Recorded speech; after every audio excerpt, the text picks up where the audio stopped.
If you can change your outlook, change some of your values, and change your rules, you'll find there's a whole other set of rules out there that are more conducive for people who want to be rich.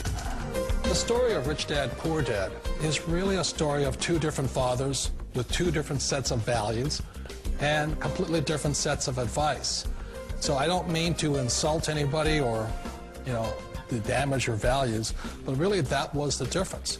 For example, my poor dad always said, go to school, get good grades, get a high-paying job, work hard, live below your means, save money, get out of debt, have a good retirement plan. And that was my poor dad's values. My rich dad said, you probably won't get rich doing that way because very few people get rich following that plan. But you thought saving money made you money.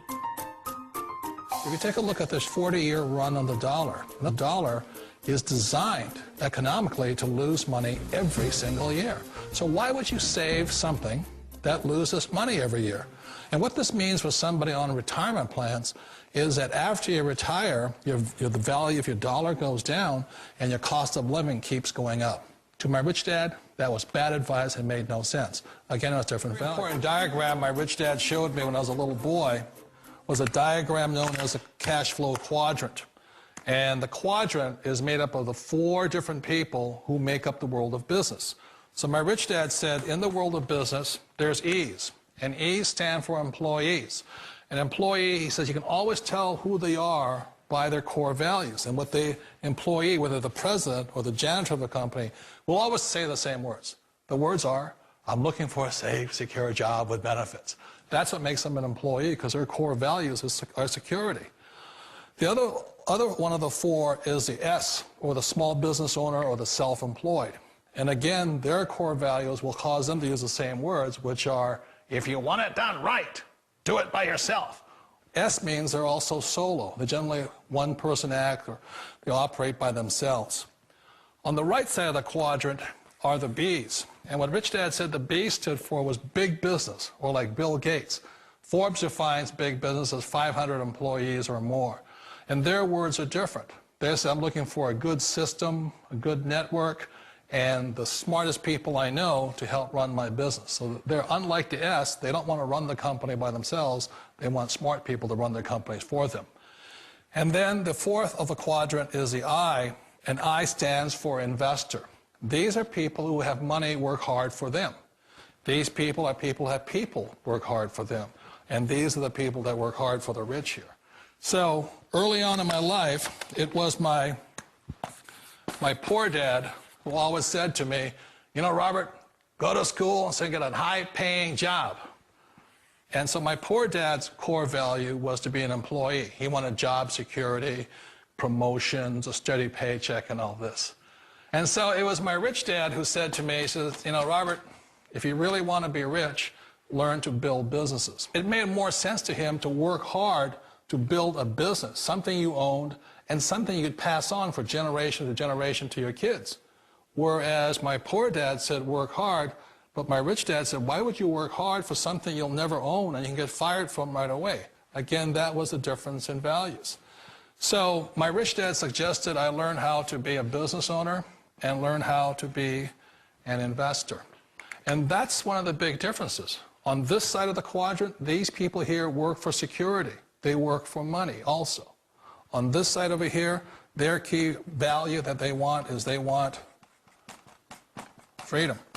They don't want to have to work at a job anymore. They don't want to have to work for the rest of their lives. So the beauty of building a business and learning how to invest is very simply that this is passive income. You work hard for a few years, but possibly for the rest of your life, income keeps flowing to you. Of all the businesses out there, which type do you choose?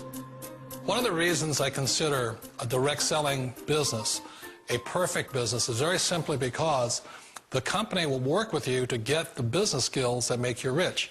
Always remember that it's not money that makes you rich, it's business skills.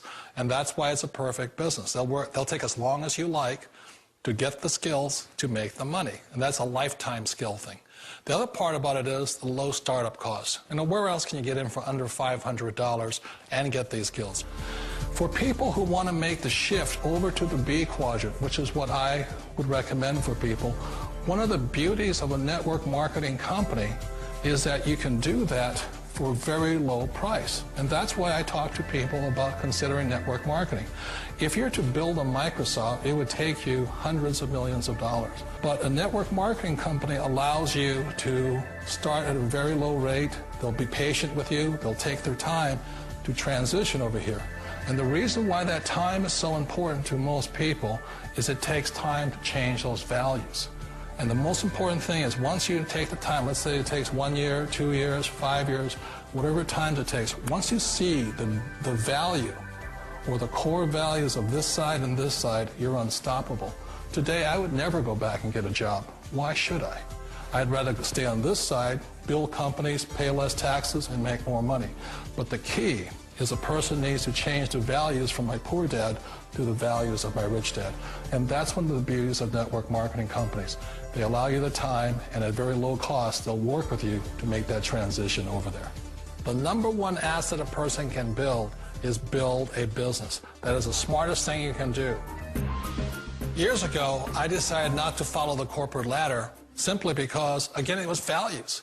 You know, my poor dad always said, go to school and get a high-paying job with the government or a big corporation. But my rich dad said, why would you work so hard at something you'll never own? You can't sell your job. You can't pass it on to your kids. So to me, it never made any sense. It made more sense to build my own business and hire other people.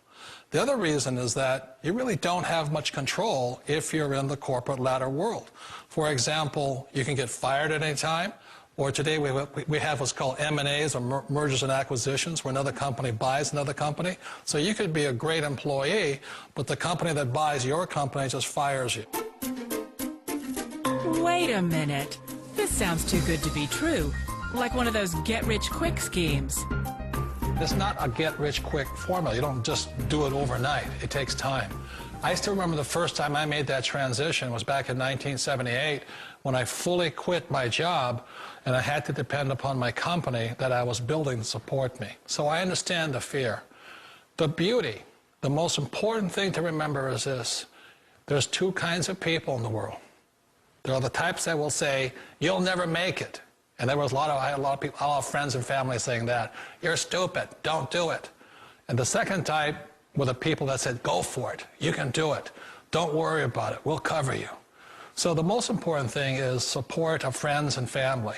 One of the beauties of a direct selling company is that they provide that personal support to you for as long as it takes you to make the journey from the left side to my rich dad side. One of the challenges of being self-employed is that you're your own boss. You're the solo act. Like in the S quadrant, you're the individual. You do it on your own. Whereas in the B quadrant, you're a team player. You have to depend upon your team and count on your team. So the problem with being an S is that, let's say you're in a traffic accident, there goes your income. And let's say you get older and you haven't set enough money aside to retire on, that means you'll probably have to work for the rest of your life because you don't have anybody else to fall back on, not a team to count on. So one of the problems with the S, although most people say it's most satisfying of all work, it is a solo act, and you're totally on your own. Personally, I'd rather be a member of a team. If they can count on me and I can count on them. We all know the world has changed, but sometimes the hardest thing to change is ourselves. And being an old guy, I sort of know the older I get, I sometimes get more set in my ways. And I think that's one of the things that a direct selling business offers people, why it's the perfect business. They allow you to take your time to make the mental, emotional, and physical changes required to move from the left side to the rich dad side. I think that's a big thing. It's a very gracious, it's a very elegant way, it's a patient way of supporting you in making the changes of your life. So please remember, change always creates upset, but sometimes we all know we have to make those changes. And if you know it's time for you to make that change, then the perfect business may be a direct selling business for you. Direct selling. It is, quite possibly, the perfect business for you. For more information, contact the person who gave you this video.